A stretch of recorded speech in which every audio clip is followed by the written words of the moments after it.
Hello viewers, welcome back to Smart English class. Today we are going to see 9th standard first poem Stopping by Woods on a Snowy Evening, which was written by Robert Frost. So actually it is a memorator poem.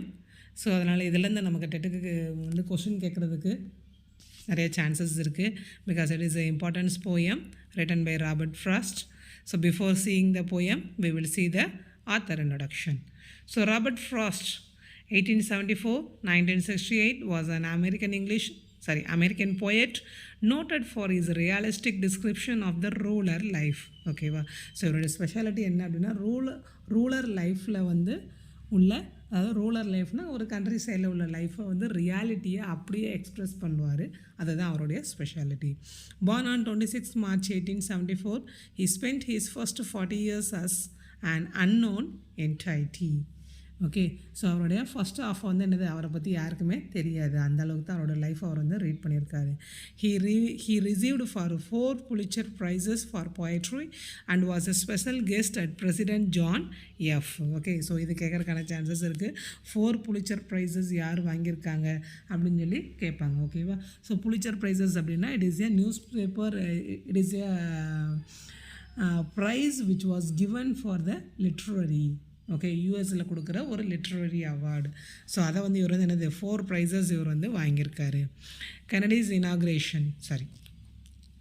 John F கெனடிஸ் inauguration அதில் வந்து ஒரு important ஒரு special கெஸ்ட்டாகவும் போயிருக்காரு. Frost became a poetics force and unofficial poet laureate of United States. Some of his famous works are The Road Not Taken, West Running Brook, Mending Wall, After Apple Picking, etc. So இவருடைய history, இவருடைய poetry எல்லாமே எப்படி இருக்கும் அப்படின்னா, ஒரு normal லைஃப்பை இல்லை ஒரு நேச்சரை டிஸ்கிரைப் பண்ணுற மாதிரி, அந்த பிளேஸை டிஸ்கிரைப் பண்ணுற மாதிரி அழகாக பியூட்டிஃபுல்லாக டிஸ்கிரைப் பண்ணி சொல்லியிருப்பாங்க. ஓகேவா? எஸ், நம்ம will see this poem. So இந்த பொயட்டில் கேட்குறது என்ன கேட்பாங்க அப்படின்னா, புலிச்சர் அவார்டு யார் வந்து 4 அவார்ட்ஸ் வாங்கியிருக்காங்க அப்படின்னு சொல்லி கேட்பாங்க. இல்லை இவர் வந்து ஸ்பெஷல் கெஸ்ட்டாக எந்த ப்ரோக்ராமுக்கு போனார், அதாவது பிரசிடென்ட் ஜான் எஃப் கெனடியோட இனாக்ரேஷன் ப்ரோக்ராமுக்கு போனார் அப்படிங்கிற மாதிரி கூட நமக்கு கேட்கலாம்.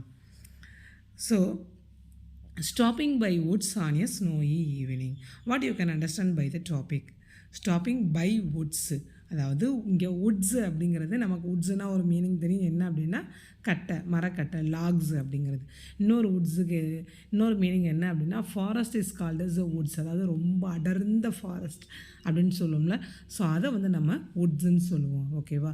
ஸோ அந்த ஃபாரஸ்ட்டால் ஸ்டாப் பண்ணப்பட்டிருக்காரு. Okay, by woods on a snowy evening, ஒரு ஸ்னோயி ஈவினிங் டைமில். ஸ்னோயி ஈவினிங்னால் என்ன, ஸ்னோனா என்னது, பனி பொழிகிறது. ஸோ அந்த பனி பொழியும் நேரத்தில் இவர் என்னது ஸ்டாப்பிங் பை வுட்ஸ், அந்த ஃபாரஸ்ட்டால், அந்த ஃபாரஸ்ட்டோட பியூட்டியால் அட்ராக்ட் பண்ணி அந்த இடத்துல என்னது ஸ்டாப் பண்ணி நின்றுட்டார். ஸோ அந்த இடத்துல நின்னதுக்கப்புறம் அந்த பிளேசஸ் எப்படி இருந்தது அப்படிங்கிற டிஸ்கிரைப் பண்ணுறது தான் இந்த poem. First answer, whose woods these are? I think I know. His house is in the village, though he will not see me stopping here to watch his woods fill up with snow. Okay, so what he is asking means, whose woods these are? I think I know.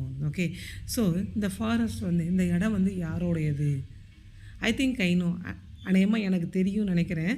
So அநேகமாக அவரோட வீடு, அதாவது இந்த ஃபாரஸ்ட்டோட ஓனரோட வீடு எங்கே இருக்கும் அப்படின்னா, his house is in the village தோ, அதோ அங்கே ஒரு வில்லேஜ் தெரியுதுல்ல, அந்த வில்லேஜ் தான் அவரோட வீடு மேபி இருக்கணும்.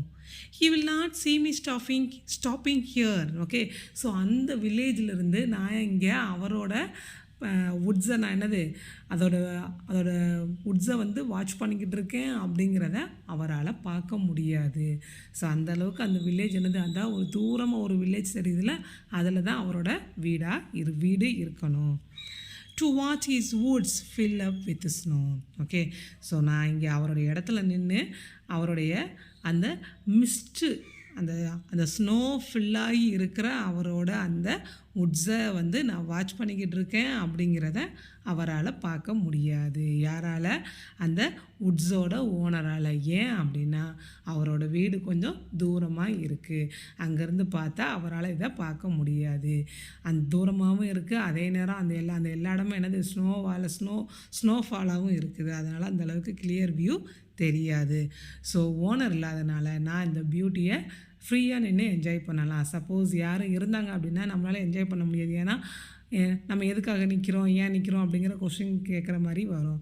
ஸோ யாருமே இல்லாதனால நான் தனிமையாக இந்த அழகை என்ஜாய் பண்ணலாம் அப்படிங்கிற மாதிரி ஹாப்பியாக ஒரு இன்டைரக்ட் ஹாப்பியோட இதை சொல்கிறாரு.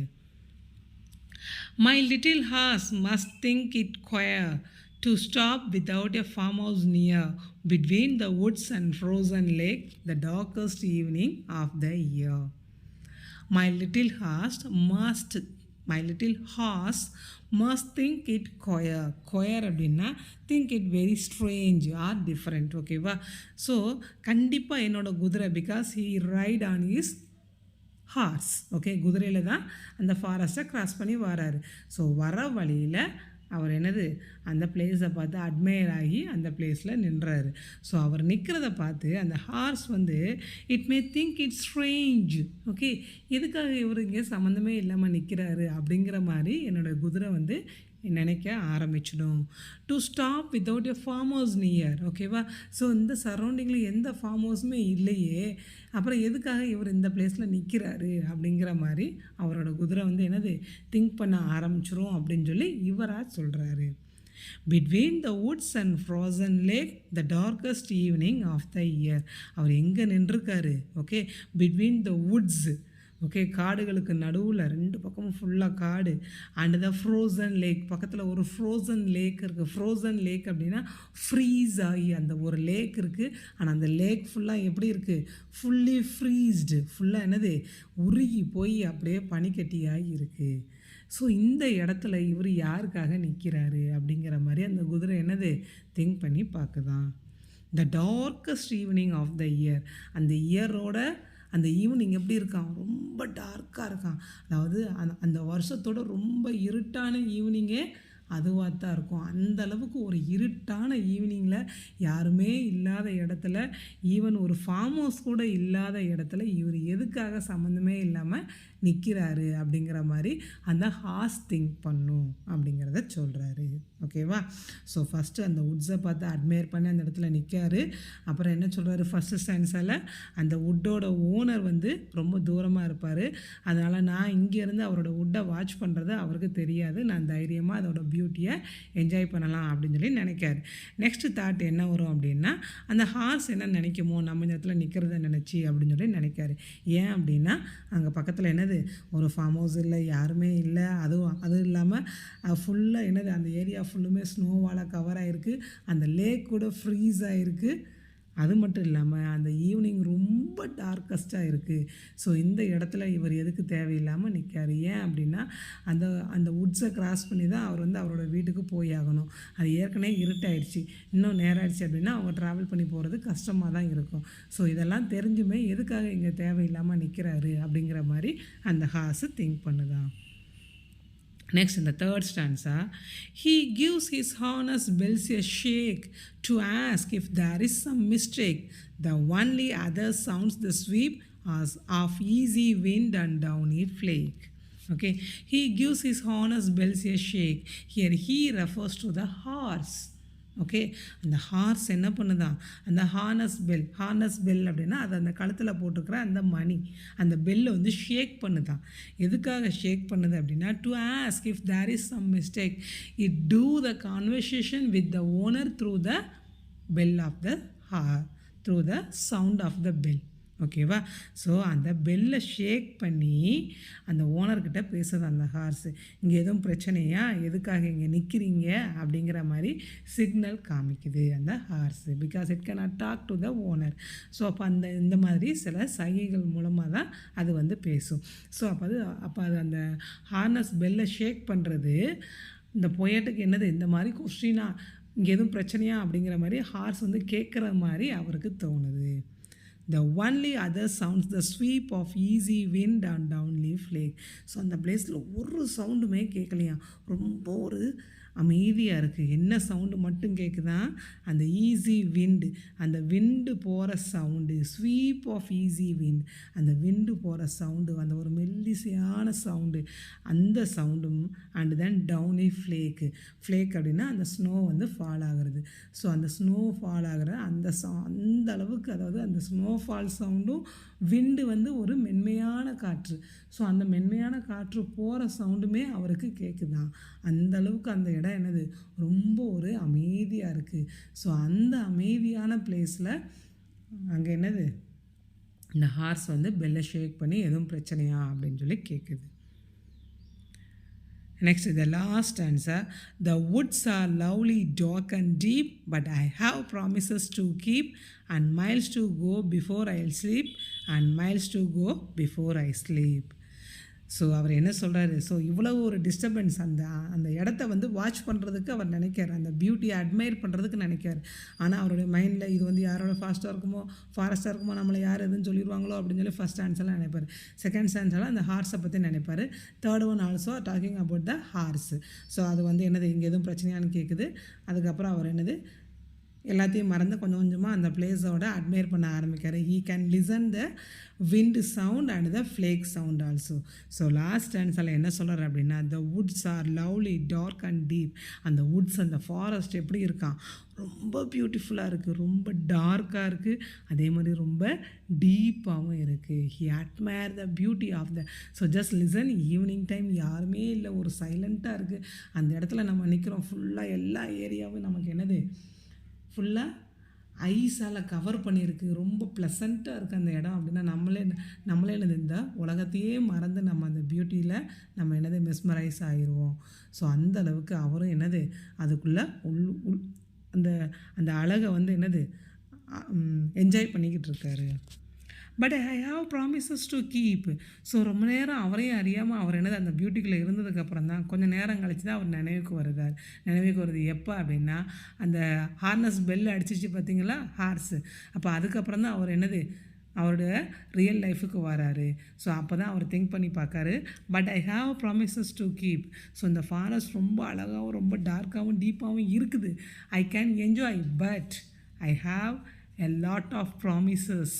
ஸோ எனக்கு, நம்ம சொல்லுவோம்ல, எனக்கு செஞ்சு முடிக்க வேண்டிய கடமைகள் நிறையா இருக்குது அப்படிங்கிற மாதிரி அவர் சொல்கிறாரு. எனக்கு என்னது நிறையா ப்ராமிசஸ் இருக்குது, அதெல்லாம் வந்து நான் வந்து நிறைவேற்றணும். என்னால் இந்த பியூட்டி ரொம்ப நேரமாக என்ஜாய் பண்ண முடியாது.